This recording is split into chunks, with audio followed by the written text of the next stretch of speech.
This is JJ Dynamite, Jarrod Johnson with TaskUs, outsourcing reimagined for the innovation age.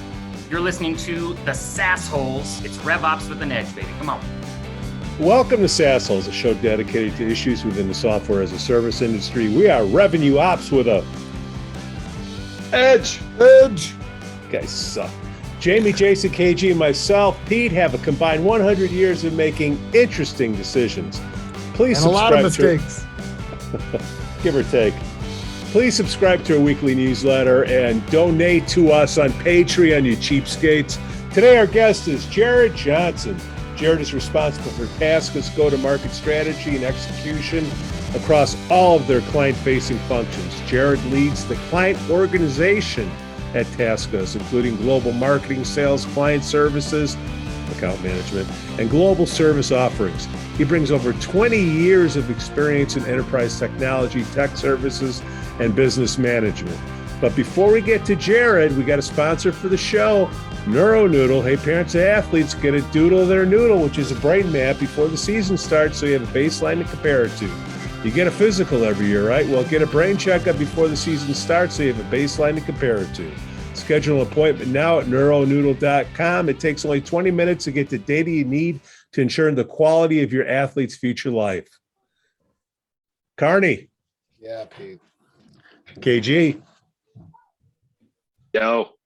Let me tell you before we get into it, that NeuroNoodles, it's for real. My son, I did the baseline. He's 11, preseason, postseason. It's absolutely fascinating stuff. Check it out.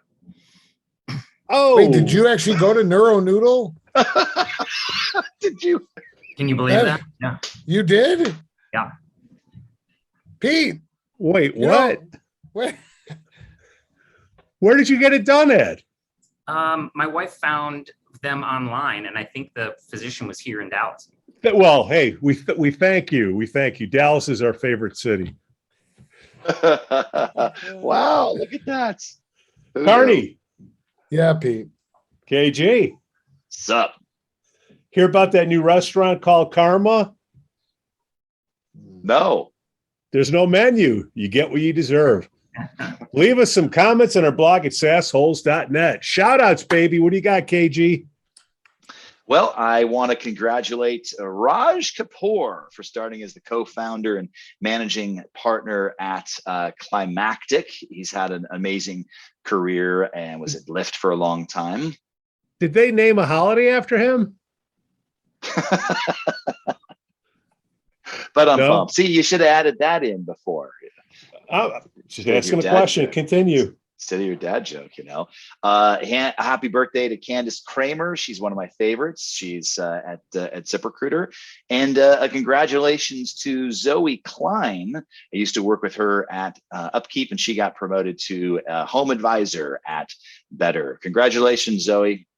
Zoe, keep listening. Space. I got 3 shout outs. One is Jason Schnack. He put up with me for almost 3 years at Flexera. I want to give him a shout out. My last day is today officially, but we said our goodbyes yesterday. Jim Ryan, the CEO of Flexera, who put up with me as well. That guy's an ace in the hole, one of the best CEOs out there in the SaaS space. And then a shout out to Brian Kelly, who, the son of a bitch, took a $15 million a year contract and left my alma mater, University of Notre Dame. And I also need to give a shout out to Luke Fickle, who probably in the next couple of weeks will accept the job at Notre Dame. So those are my shout outs. Interesting. Don't you have a shout out for yourself? I did that last week, but yeah, shout out for myself, sure. Well, it's official now, right? Well, tomorrow is my first day, but I'll be the VP of Revenue Ops at People AI. If you're not using People AI and you're in the revenue ops space, then you're not really. You should. All right. Justin Jackson, happy birthday. Carney spoiled it for me. I hired Justin Jackson at Career Builder as he was one of my, I think he was the 4th sales rep on that solo gig niche sites. Are we allowed to say his name on the show? I think so. We're just not allowed to have him on the show anymore. Oh, okay. Company's rules. Oh, okay. Now, KG, how do you know Jarrod? How'd you come to be with him? Well, I've been friends and fans of Bryce and Jasper, exactly. We get it confused a lot. Yeah, exactly. Gosh, fans and friends of Bryce and Jasper since 2010, 2011, and watch them grow. They were a Santa Monica based company focused on business process outsourcing, and I've been just watching their growth along with the ZipRecruiter's growth. And lo and behold, they went public earlier this year, and I thought, it'd be awesome to have Jasper on the show. So I reached out and I said, "Hey, man, congratulations on your success. Let's get you onto the SaaSholes and some talk some shop." And he said, "The guy you have to talk to is Jarrod. Jarrod is the one who has been mostly responsible for our success over the last several years, and I'd love to get him on the SaaSholes there." And so I've only met Jarrod once, but his accomplishments are absolutely storied. So we don't know each other that well, Jarrod. So I'm interested to hear your story. You want to lay that on us? Yeah. First of all, the co-founders, Bryce and Jasper, started the business in 2008. It's been a wild ride. They are phenomenal. They didn't know what outsourcing was, by the way, when they started. They were like, "I'm a startup, you're a startup. Can I help you do some stuff?" And so that was sort of the pitch for a long time. My background, 10 years at IBM, learned a ton there, but I had to go somewhere smaller. I went to a company called ACS in Dallas. We grew that business to about 7 billion, sold it to Xerox. And then I was like, now I'm big again. I'm at Xerox. So I stayed around till 2014, and I decided I wanted to modernize kind of the way I was doing go-to-market stuff and sales. And I wanted to work with companies that were around 100 million, trying to get to $1 billion. So in 2016, I landed at TaskUs, started running sales. We were about 70 million at the time. The rest is kind of history. We went public this year. So TaskUs, so I dealt with them a long time ago, but they seem to be more focused on like little tasks. Is it turned into more of an outsourcing play? It's morphed probably since you've been there into more. Is it more of offshoring or outsourcing? Yeah, I mean, it's outsourcing. The business started as a virtual assistant business. So yeah, exactly. That's what I remember. So busy professionals like us might like outsource helping doing our taxes or our vacation reservations or something. As Bryce and Jasper will tell you, that is a really crappy business model. Turns out we are the most high maintenance clients in the world, and it was very kind of onesie Tuesday. But that's where the name TaskUs came from, TaskUs.com. And what morphed was the guys were in the startup community with a bunch of other founders, and they were like, "Hey, we've got these phenomenal people in the Philippines. You want some help with that back office stuff? You want some help with answering customer emails? You want some help? We'll give you 2 people, we'll give you 4 people, we'll give you 1 person, whatever you need." And then in 2013, they landed Uber. Uber said they would never outsource anything. They were all going to do it there in California. Yeah, that makes no sense. Yeah, and lo and behold, that's when the business started to become a little bit more like enterprise. It was like, okay, we can do this for big companies. And then a lot of those small companies took off. Food delivery businesses, social media platforms. So just a crazy market these guys were in. Really fun market to sell into, by the way, which was part of the kind of secret sauce of our success the past 5 years. I know PE firms use a lot of outsourcing. Like when they come into a company, they usually say, "Let's look at all your IT staff and say, how can we level up this staff and get the mundane out and into cheaper areas like Chester and China and India and stuff like that." So I would imagine you guys work a lot with PE firms. Is that?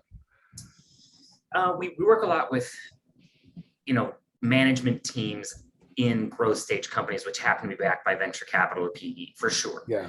But a lot of those companies went public. The interesting thing is, I've been doing this for 20 plus years, tech services and services. And forever it was, you were trying to take cost out, right? It was, I do this thing in-house today. It's a call center. It's a back office billing team. It's whatever. Trying to take cost out and optimize. That is really not what most of our clients are doing.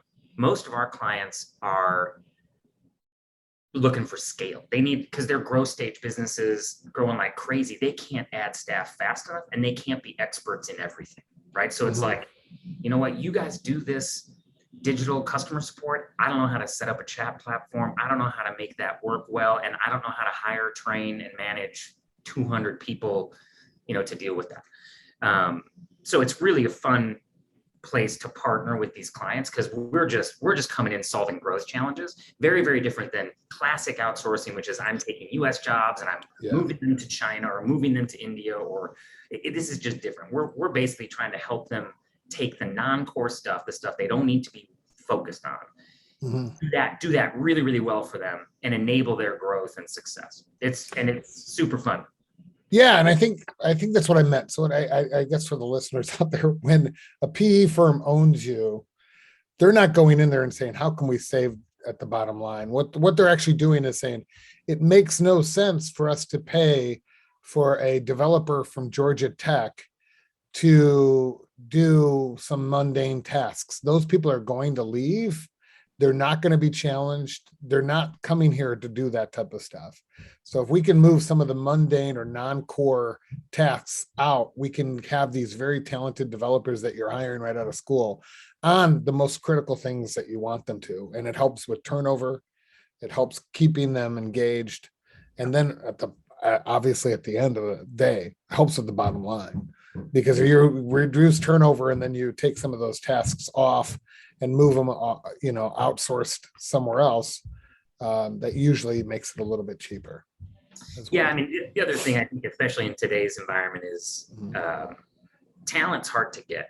And so being able to tap into global talent pools, whether it be simple work, it's hard to compete, with $20 an hour trying to get somebody to come into your office in Atlanta and do work. It's tough.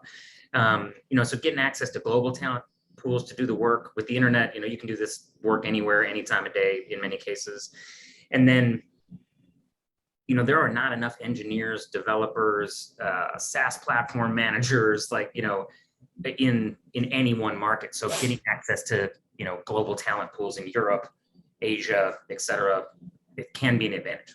Jamie. I was going to say, have you noticed anything majorly different since the H-1B, the reduction of, the ability to come work in the US? Has that increased your, COVID has, I would imagine that has essentially increased the demand because we have a lack of talent in the first place. And now that we can't hire people internationally here as much and as frequently, that's been reduced over the last couple of years.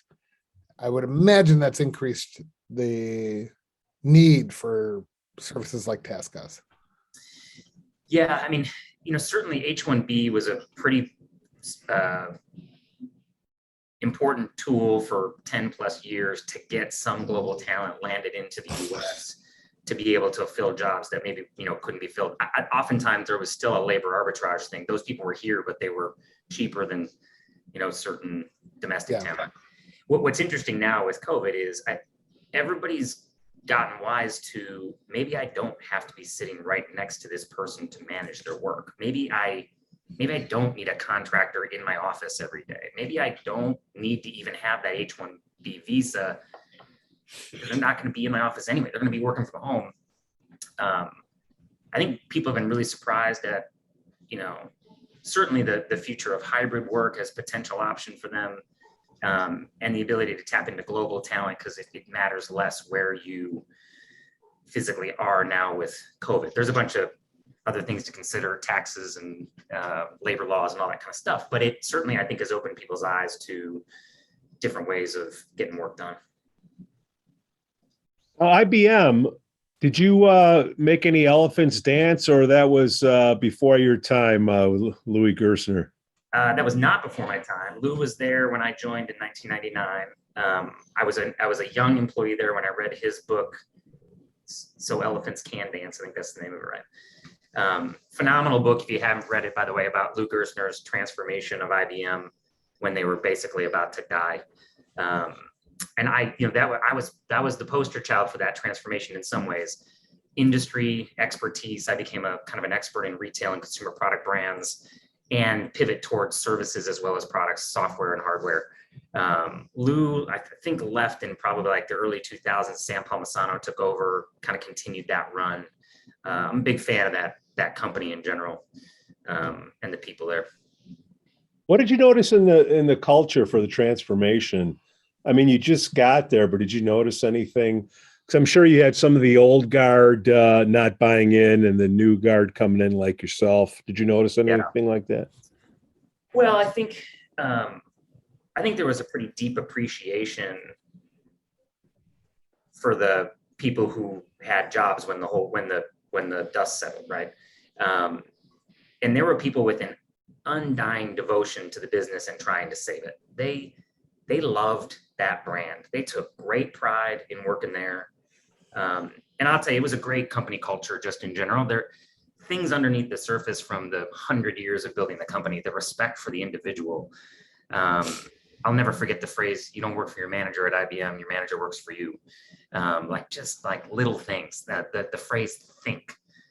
It was so ingrained in the culture. And then there were people who really understood adaptability. Got to get global. The ivory tower was no more. The days of big mahogany boardrooms and whatever, it became all flexible seating and check in, check out every day. And they dropped the real estate footprint by 60%. It was pretty fascinating. The thing on culture, you've built up companies from 70 million to 10x 700 million. What did you notice in the culture and the growth? Because it dissipates a little bit, I would think. Yeah, TaskUs is a really interesting story from a culture perspective. I believe it will be the most impactful company culture I ever work in. And as we get to more scale, it becomes in some ways even more so because we're just touching more lives and more clients, more people. What I would tell you is when I joined in 2016, it was hyper entrepreneurial and it was hyper West Coast in the US. I'll never forget walking into the interview and in Santa Monica and everybody's in shorts and t-shirts and flip-flops and there's like 6 dogs in the office. And I was like, oh my gosh, I'm the only adult here. It was a very scary moment. What came from that though, is when you start to scale and you have success and you have founders, there's something about founder-led businesses. They just get the DNA of the business at a different level and it's never really about financials for them. And so we worked really hard to scale this entrepreneurial people first culture and then kind of systemize it. Like, what are the tenets of it that make it work? Okay, it's people first. Okay, it's all, be ridiculous. All ideas are welcome here. Okay, it's never take yourself too seriously, work hard, have fun, our core values. And like how we reinforced it every single day at scale. And it's been now, it's amazing, 32,000 employees, 8 countries, 21 offices.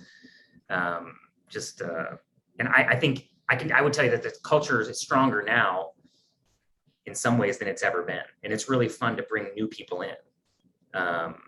You care to expand on that a little bit, Jarrod? Like I would love to dive deeper in how you actually systematize that. And, but both Pete and I have scaled sales teams to hundreds of salespeople over a period of time. And there's always that, it's just not the same as it was, previously, which is not a bad thing in and of itself. But you go through these transitions of like, there's people that are part of the old guard and it changes to these new things happen and the old guard goes, God, it just wasn't like it used to be. And you see, this transformation. And what I have experienced is that it's just really hard to continue to create that people first culture and it goes, and I'm sure you're going to elaborate on this. I hope you do. It's more than just snacks in the office and ping pong tables. So if you would please elaborate further on how you can maintain a people first culture for our listeners that are like, hey, I'm going to go from 10 to 80 people. How do you systematize that, Jarrod? Yeah, I mean, the foundation of it all is authenticity. The founders, developed their 8 core values. We live and breathe those core values. But I would say in order to scale it, the number one thing you had to do is find a way to measure it, right? And so we came up with this thing called ENPS, and it's an employee net promoter score, which is basically a survey. And the question is, would you recommend TaskUs as a place to work to your friends and family, right? We have asked that question of every single employee in the company, every single quarter since 2014. And as a management team, we measure ourselves based on the employee net promoter score. We measure the health of the business as to how well our employees feel about what they're doing. And then we use the verbatim results that, we ask a bunch of questions underneath that. How you feeling about your manager? How you feeling about your environment? What is it that makes you motivated to go to work every day? What problem? And then we take those responses and we come up every single quarter as a leadership team with new goals for a people goal for the next quarter. And sometimes it's global and sometimes it's local. For example, this past quarter, it was, we set a goal of vaccinating, I think it was 10,000 employees in the third quarter. And we ended up doing 13,000 vaccinations, which is a big deal in the Philippines and India, a big deal, right? And, just stuff like that. It's amazing how people will respond when they know you're listening. And then when they see you take action. We're not perfect. We don't crush every goal, and we probably don't make all the best decisions, but there's an authenticity and a transparency, and at least we're asking the question, we're looking at the results, and then we break it down. We actually look at, are there certain clients where the employees are just not happy working at that client, and what can we do? Is the inside sales team higher or lower than the rest of the sales team? Is there something more we can do? And then you just build that discipline into the whole organization down, to the first line manager. So that's been huge. The other thing, which really kind of changed my entire leadership style, the CEO Bryce started, when I joined TaskUs, started every staff meeting with core value nominations, and there were certain rules around it. It was like you had to nominate somebody normally not in the room and normally not in your department for representing a core value of the company. And so, for example, I might say, hey, I'm nominating Jasper today for teamwork makes the dream work. He took the initiative to reach out to this prospect and get a meeting. And now we're working on a legit opportunity. Teamwork makes the dream work to Jasper. And what it did, right, was every single meeting, you started with positivity, which is so hippie, right? But it also made you present, right? So it was like this great tone setting. And then Bryce, every single week, sends out the email to the person, whoever it is in the organization. Yeah. And they get a direct note from the CEO. It's not a prize. It's not me. They get a note from the CEO. And I liked it so much, I started doing it in my staff meetings. And then people started doing it in their staff meetings. And now, you just have these core value note emails flying around the company every week. You were nominated on my call. You were nominated in this thing. I mean, talk about flywheel effect, right? Yeah, that's very cool. And then the other thing I'll tell you, just can't get past this. We are hyper focused on total compensation. We have a higher level of equity participation in this company, we think, than any of our peers. We care about the total employee and wellness. We have wellness resources, resiliency resources, counselors on staff. We think we have the best-in-class benefits program in every market in which we operate. We paid out, I think, at the IPO, $140+ million of bonuses, IPO bonuses, and we paid an IPO bonus to every single employee who had been with us for at least a year, and anybody who stayed and hit their 1 year would get it as well. So basically everybody employed at the time of the IPO. Yeah, great. So it wasn't just about returning money to the private equity shareholders. It wasn't just about all of us senior leaders who had obviously, significant equity positions. It was about recognizing everybody in the accomplishments. It was really a very powerful, humbling, meaningful moment for all of us. many employees do you have to have at the company to become a chief commercial officer? When does that title come into effect? It's funny that it's a funny story. I'll give you the short version. I was in a senior leadership team meeting, all of the C-suite together. We had an executive facilitator come in, and Bryce designed his org chart for the next year up on the wall. And one of the guys in the room, who was running account management, basically the customer success function, looked at him and said, "There's no way that's going to work. Way too many direct reports. Da, da, da, da, da." We went through a brainstorming exercise. I'm not kidding. I got promoted in the room with no discussion about compensation. And everybody was like, what do we think we need? Maybe we need like a chief customer officer. And then what would report to that person? Well, maybe we should put marketing, sales, client services, my peer consulting, put that in. My peers are in the room, right? And I walk out of the room and basically they're like, "Well, why isn't Jarrod doing that role now?" That's great. I was like, yeah, so I wasn't a very good negotiator on my comp package because I had already taken the job. That is absolutely awesome. Yeah, so is revenue operations part of that, or when did RevOps come into play in your growth from 70 to 700 million? Yeah, I essentially have lead to cash. Certainly, finance and operations have a big role to play in making sure we can count things correctly and get them in place. But my teams are accountable for everything from lead to, billing, invoicing, collection. And we look at that whole, many of us as sales leaders or in SaaS companies, you think about, okay, opportunity management, stage 1 to close. Okay. And then we got customer success. And then we got lead management and marketing. We've adopted a very modern philosophy of trying to look at that entire journey from lead to cash, all the friction points, all the survey places we can, try to understand where we're doing well and where we're struggling. And it comes from a perspective of the customer journey, right? I mean, that's what we were trying to do. I just, a lot of my clients, the fact that all my people are essentially the market and client facing roles, we play that interface, although we obviously have lots of support people behind us. Do you guys eat your own dog food? In other words, when you're building, when you're going after new clients, you have an entire, like, in other words, does TaskUs outsource certain things to your own outsourced teams where, you want to build lists or drop cold emails or do sales operations or RevOps types of functions? Do you all eat your own dog food? Yeah, we very much do. Probably, necessity is the mother of invention, right? When I joined in 2016, I had 2 salespeople, 1 BDR, like inside sales, kind of cold caller. Mm-hmm. And we had a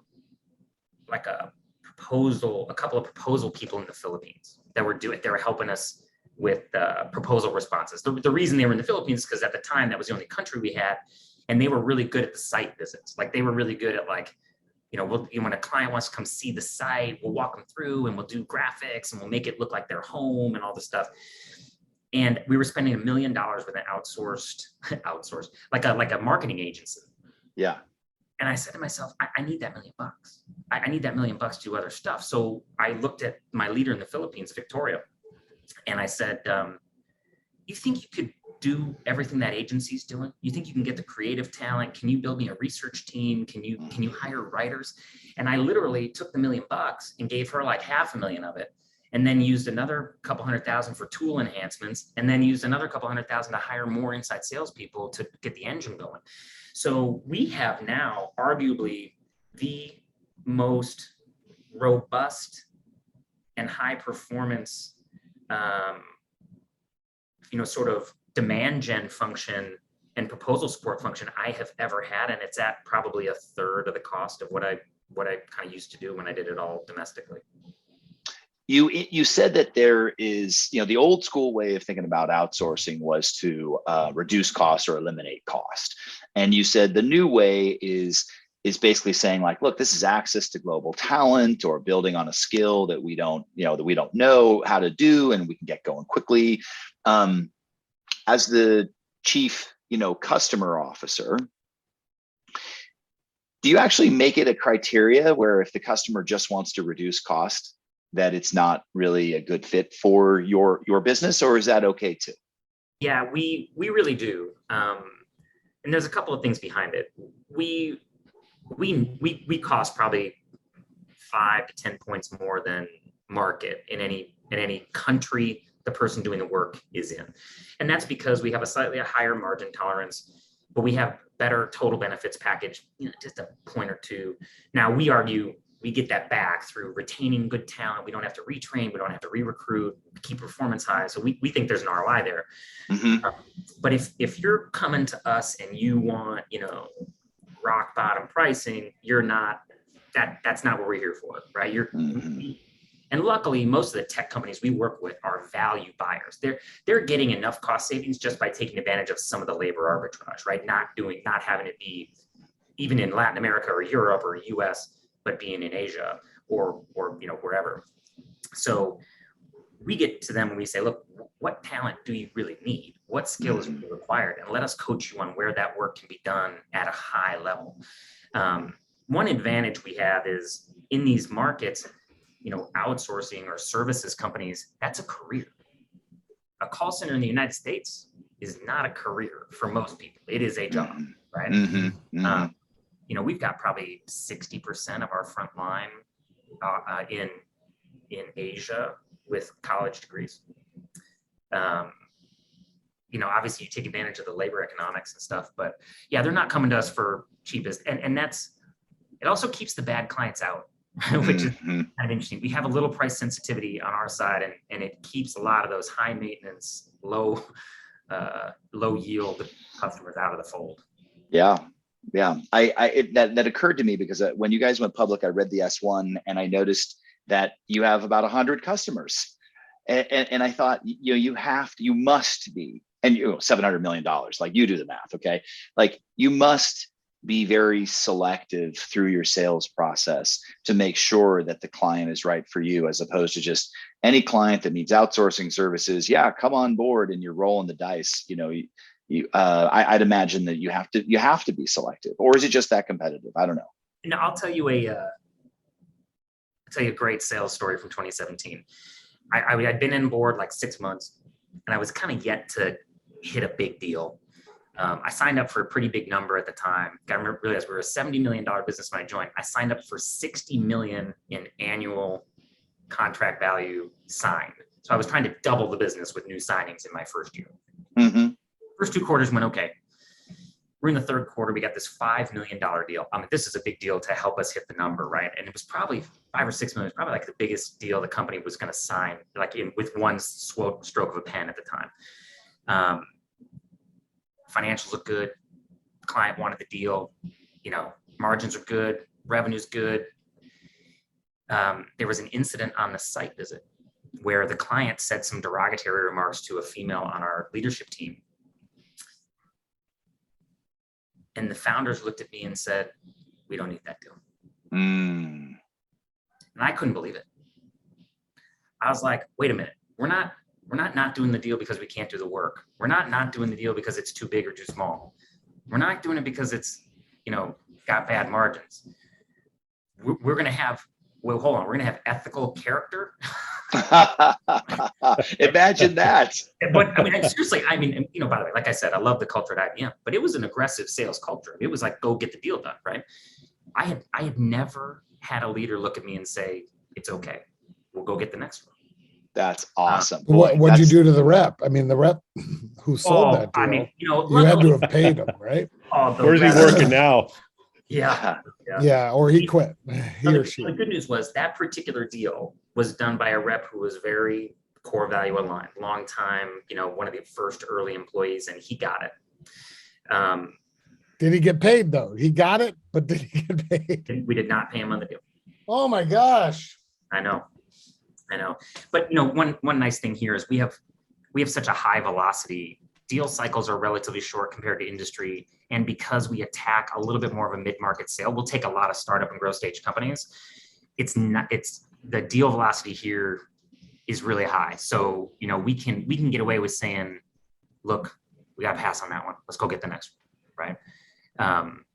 hard to believe, right? Just out of curiosity, you started with, like you said, 2 reps and a couple of BDRs. How many reps do you have now at the company, roughly?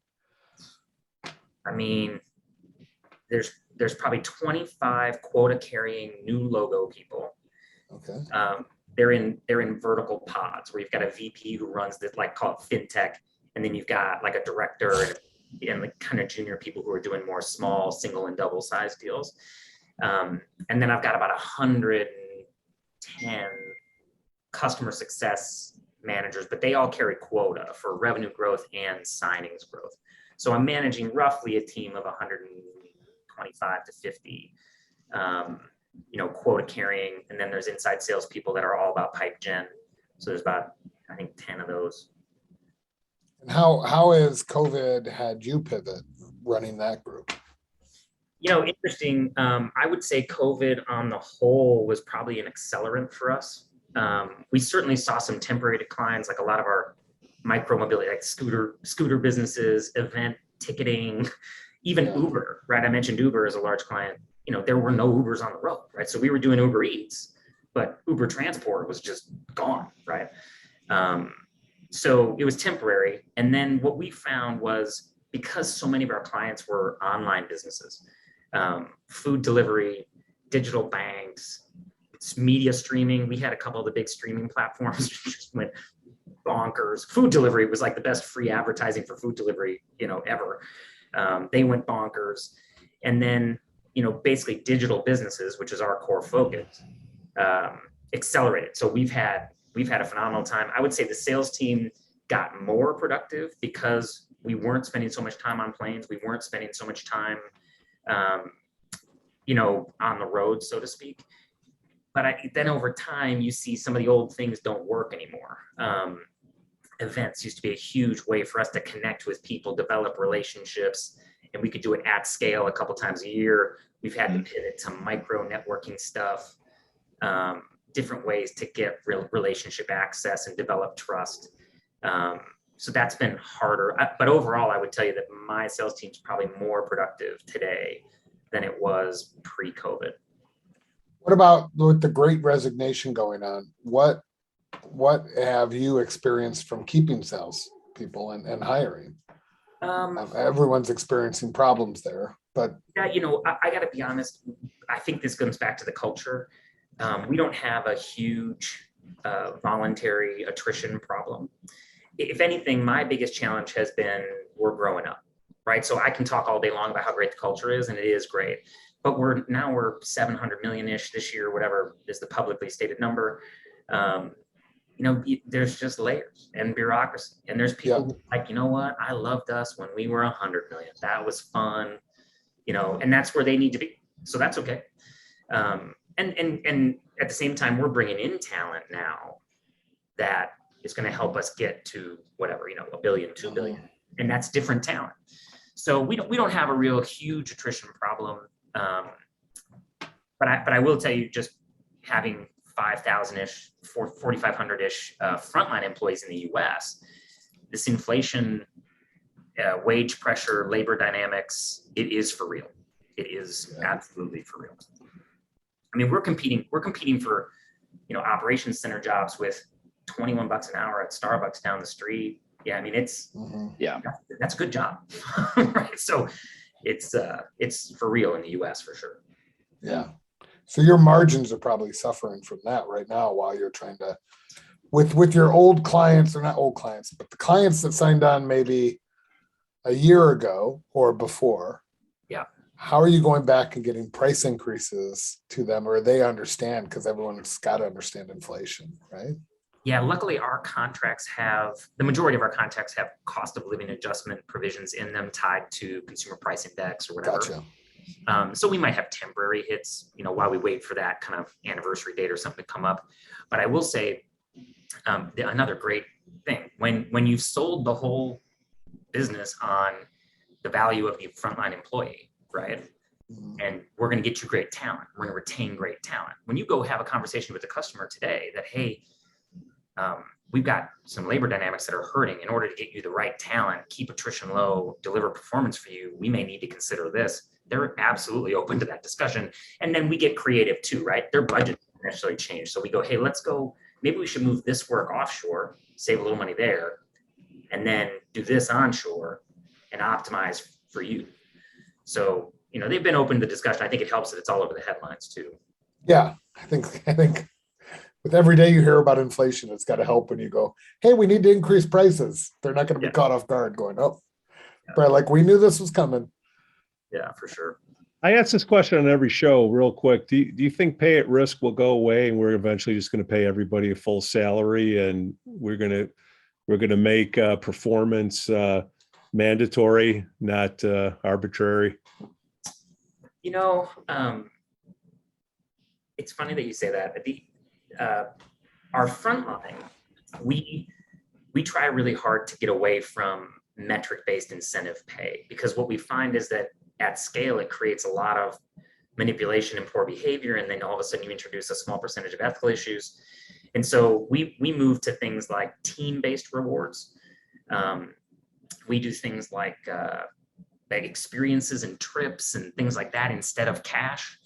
And it tends to create more goodwill, tends to be more positive, and you avoid some of the downsides. I have not moved that way in my organization, but I can see that day. It's really hard when you're talking about the deal sizes. You're in services, you're talking multi-million-dollar annual contracts, which could have 10 plus, 20 plus $1 million life cycles.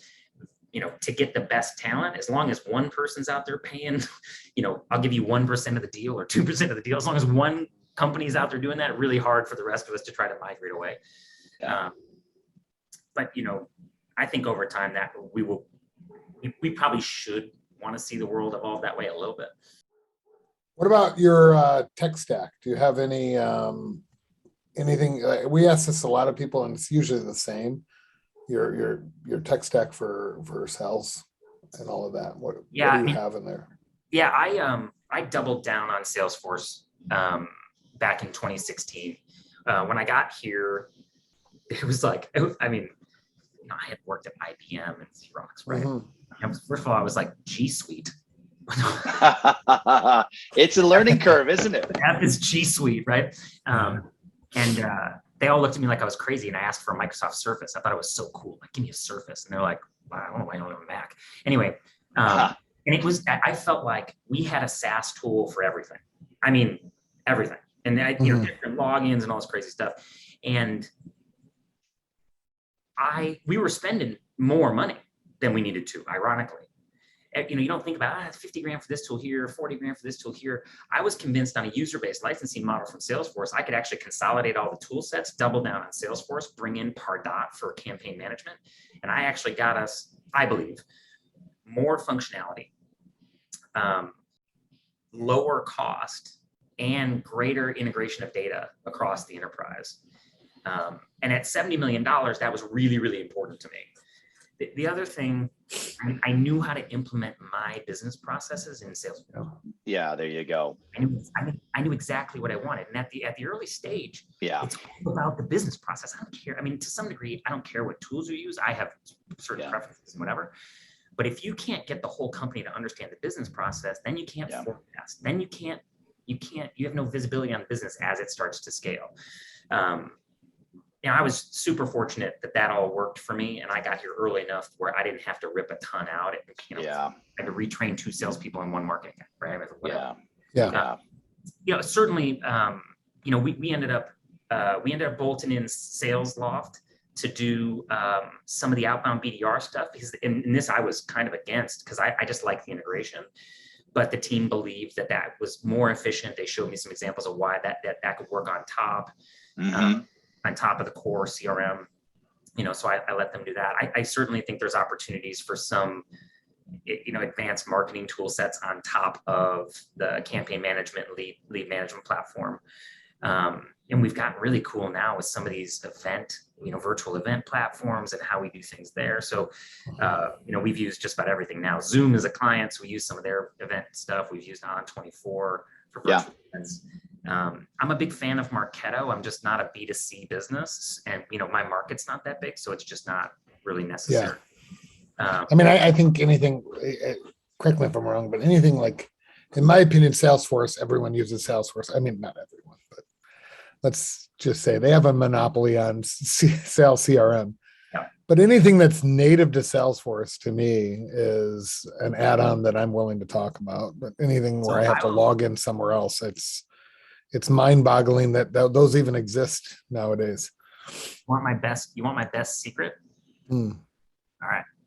So a guy on my team, Sean Neighbors, who runs our largest client, stumbled on this tool called Demand Farm, which is in the Salesforce App Exchange. And it is the most robust, integrated, strategic account planning tool I have ever seen. I know this pretty well because I used to run, multi-$100-million clients at IBM, and I thought their signature sales methodology for strategic account planning was phenomenal, right? But it was all static. It was all Word docs and all this stuff. So I've been trying for my career to sort of recreate it in a more online and digital way. And then all of a sudden, we stumbled on these guys at Demand Farm. And it's completely changed the way we think about strategic account planning and large account penetration. So if you're going after Google and you're trying to map the organization and measure your touch points and integrate your pipeline data with your product data, with your white space data, it's unbelievable. Wow. Well, that is a nice pro tip. How do you handle forecasting? Right, that's always the bane of everyone's existence. When it comes to sales management, it's such a time suck. What do you use? Anything? I have, I would call it a proprietary methodology for doing that. It's based on a standard Salesforce stage methodology, stage yield, right? So, all sales stages, and then we have historically, percent yield for every opportunity in every stage. But I'm a big believer in urgency and accountability. It doesn't matter to me that I'm going to win 30% of my stage 3 deals. What matters to me is how many can I get done this quarter, right? So what people often forget in forecasting is the likelihood the deal will actually close on the timeline the sales exec says it's going to close. So how do you judge the accuracy of the close date? Not whether you're going to win or lose, but how many can you get done in the quarter? So I use I use every deal with a close date in the quarter that is in proposal stage or higher as the baseline. We call that the level 1, which is these are all the deals in the universe today that could close according to the rep in this quarter. And then we manually forecast through leadership transactions that are, I tell the team 50% odds are greater. The reality is they bring me 70% odds or greater. And so, we sort of use the tools and the data, but then I force manual accountability. And then when the deal rolls, I have somebody's name I can call on. Whoa, you forecast that. I didn't forecast that deal. You forecast that deal. And so how do we get that done? Right? Maybe next time you could put a realistic close date on and think about the steps in your sales cycle. Right? You think about what you did. Always deliver. Young man. Every sales manager out there, always deliver what you say you're going to deliver. Try not to go too much more, but definitely do not go less. One of the things unique about my career is I was a sales operations manager for the retail and distribution business at IBM, which was about $4 billion. And so I used to have to do the sales forecast to tell the manufacturing divisions, how many servers do I need this quarter? How many storage units, whatever it is, the physical manufacturing.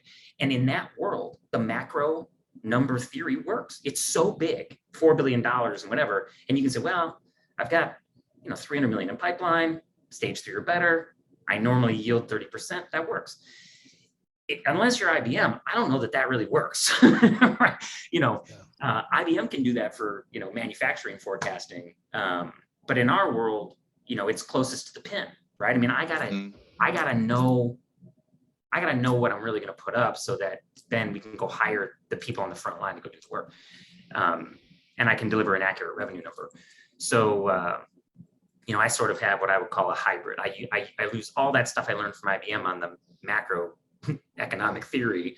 And then I really love the personal accountability. And then we look at that every single week. Every single Sure. week, every rep with a forecast deal has to be accountable to me on Thursday afternoons and tell me the status of the deal.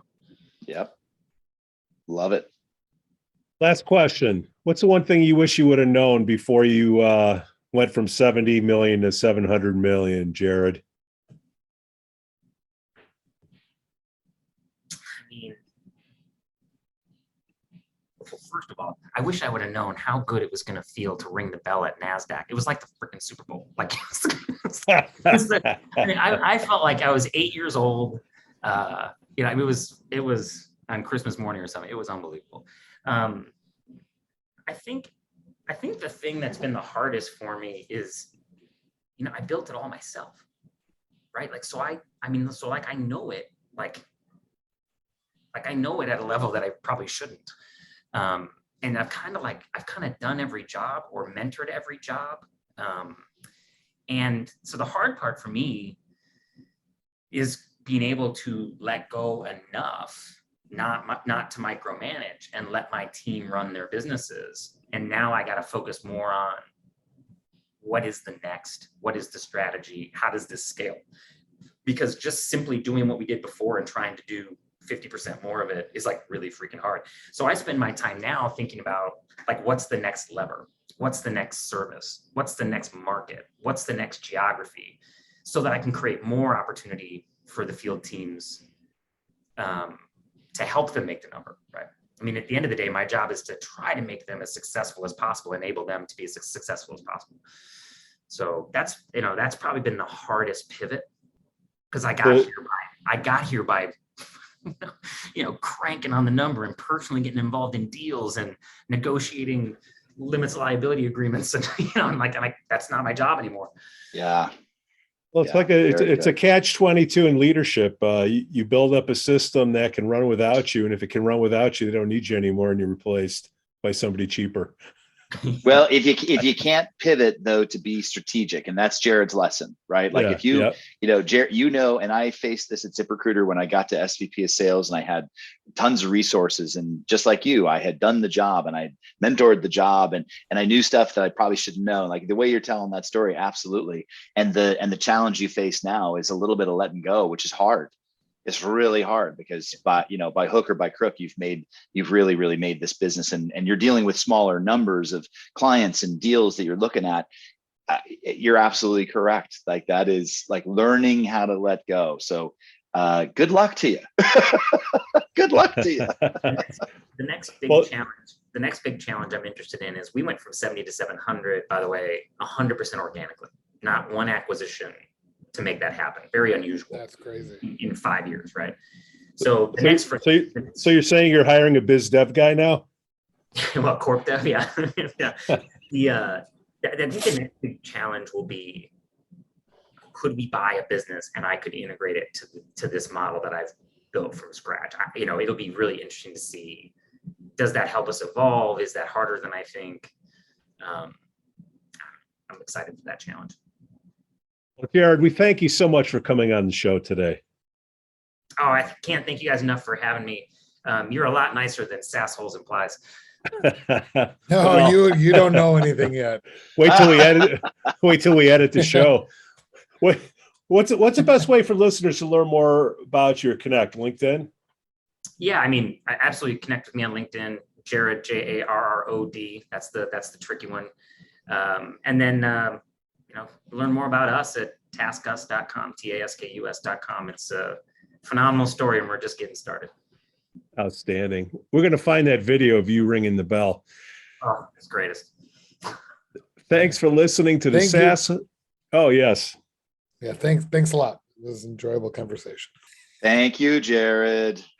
Oh, that's going to work so well. Thanks for listening to Sassholes. On behalf of Jamie, KG, and myself, Pete, we thank you for listening. And we please ask you to give us 5 stars on Apple Podcasts and subscribe to our podcast update email. Become a true Sasshole by supporting us at Patreon/Sassholes. We thank you for listening. Cue the music.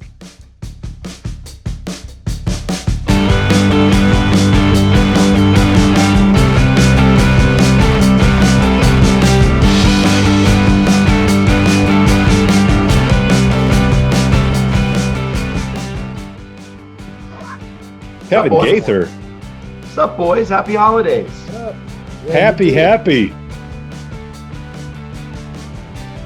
Speaking of happy, look at Carney. He looks refreshed. Looks like he's been at a spa. Oh, yeah.